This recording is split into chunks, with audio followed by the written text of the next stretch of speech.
प्रधान पुत्र जो मेरे ऊपर आरोप लगाए हैं वो तो पहले बिल्कुल बेबुनियाद है। मेरा जो मामला है जमीन का मामला वो अलग है। जो प्रहलाद चौरसिया मरे हैं, सुसाइड नोट लिख के मरे हैं, वो अलग मामला है।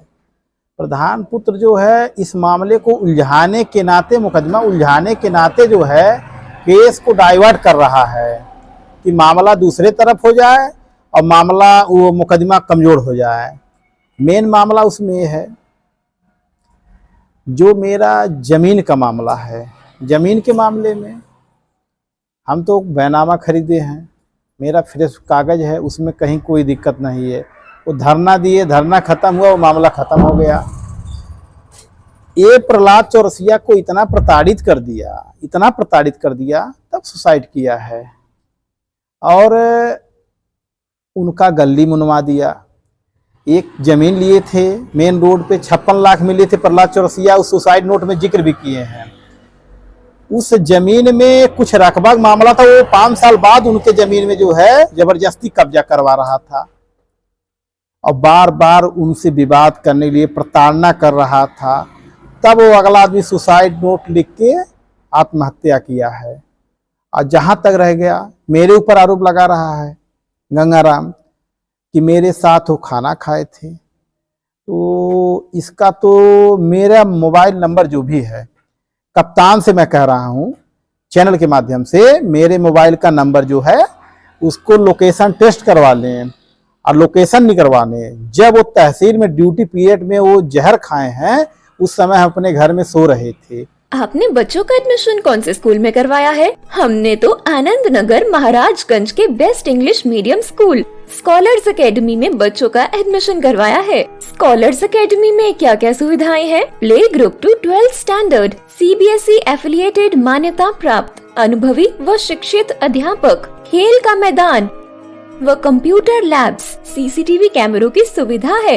Excellent result, district topper of Maharajganj, affordable fees, बच्चों को लाने ले जाने के लिए उचित परिवहन की सुविधा, स्मार्ट क्लासेस, इंग्लिश स्पीकिंग जैसी अन्य बहुत सी सुविधाएं हैं। ये स्कूल अन्य स्कूलों से अलग है। यहाँ स्टडी के साथ साथ बच्चों के होलिस्टिक डेवलपमेंट पर भी फोकस किया जाता है और मॉरल वैल्यूज भी सिखाते हैं। Admission open 2024-25। आप आज ही विजिट करो।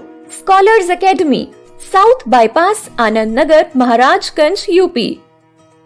उनका लड़का मेरे पास फ़ोन किया कि भैया पापा जहर खा लिए हैं। हम कहे जहर खा लिए हैं? तब उनके नंबर पे फ़ोन मिलाए हम, तो वहाँ जो ड्यूटी पे होमगार्ड था दूसरा, वो फ़ोन उठाया कि हाँ भैया, अपना नाम बताए कि सुरेश साहनी बोल रहे हैं। तो बोले कि हाँ वो कुछ नशीला पदार्थ खा लिए हैं। इतने देरी में उनका लड़का वहाँ पहुँच गया तहसील में।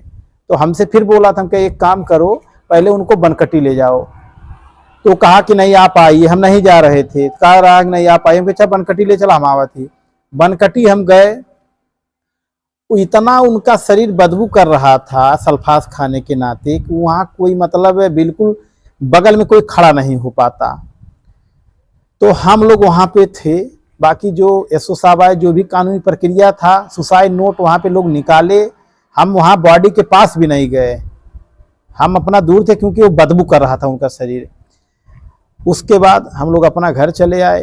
अब आरोप पे आरोप लगा रहे हैं खाना खाने का।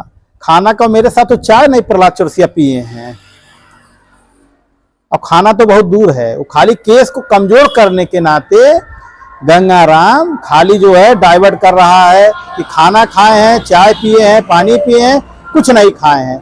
अगर मेरे साथ खाना खाए भी रहते तो इस मुकदमे से, उस केस से खाने से कोई मतलब नहीं होता है, क्योंकि वो तहसील में जहर खाए हैं, ड्यूटी पीरियड में जहर खाए हैं। वहाँ एक होमगार्ड गवाह उस समय था, उस समय तहसील में खाए हैं। यही गंगाराम आरोप लगा रहा था पहले कि हम भीटा कब्जा कर लिए, जमीन कब्जा कर लिए। अब यही गंगाराम क्या कह रहा है कि सुरेश साहनी जो है 26 लाख में प्रहलाद चौरसिया से जमीन खरीदे थे। अब फिर क्या नया आरोप लगा रहा है कि किसी बड़े नेता का उसमें 80 लाख पैसा लगा है। तो जब वही गंगाराम मेरे ऊपर आरोप एक मरतबा लगा रहा है कि वो सरकारी जमीन कब्जा कर रहे हैं, तो हम जमीनिया किससे खरीदे हैं भाई? जमीन हम किससे खरीदे हैं? यानी मैं पैसा दे के जमीन खरीदा हूं, इससे तो ये भी सिद्ध हो रहा है। तो जमीन मैटर अलग है, गंगा का व्यक्तिगत मामला पैसे क्या था, वो जमीन के नाते 20 लाख का गंगाराम चेक दिए थे प्रहलाद चौरसिया को। वो अगला आदमी पैसा नहीं पाया, बार बार प्रताड़ित हुआ, यहाँ तक आत्महत्या के 10-15 दिन पहले मुख्यमंत्री पोर्टल पे, एसपी के वहाँ, सबके वहाँ वो ऑनलाइन कंप्लेंट किए थे, लेकिन इसमें कोई कार्रवाई नहीं हुई। इस नाते वो अगला आदमी प्रताड़ित होके तब ये जहर खाया है, सुसाइड नोट लिखा है। ये उनका व्यक्तिगत, प्रहलाद चौरसिया का, गंगाराम यादव का व्यक्तिगत मामला है, मुझसे इस मामले में कोई मतलब नहीं है। बस आरोप लगाया गया बिल्कुल बेबुनियाद है, बिल्कुल बेबुनियाद है। अगर कोई सिद्ध कर देगा मेरा मोबाइल लोकेशन निकलवाने कि मैं उस समय तहसील में था, तो फिर मैं सारा केस अपने ऊपर ले लूंगा। लेकिन मैं उस समय अपने घर पे था, खाना खा के हम सो रहे थे। उस समय फोन उनका लड़का किया था कि पापा हमारे जहर खा लिए हैं। वो भी हम तहसील में नहीं गए, सीधे हम बनकटी गए। तो इस केस से, इस मुकदमे से मेरा कोई लेना देना नहीं है। ये व्यक्तिगत गंगाराम जानेंगे, उनके साथ जो लोग प्रताड़ित किए थे वो लोग जाने। ये उनका व्यक्तिगत मामला है, हमसे कोई मतलब नहीं है।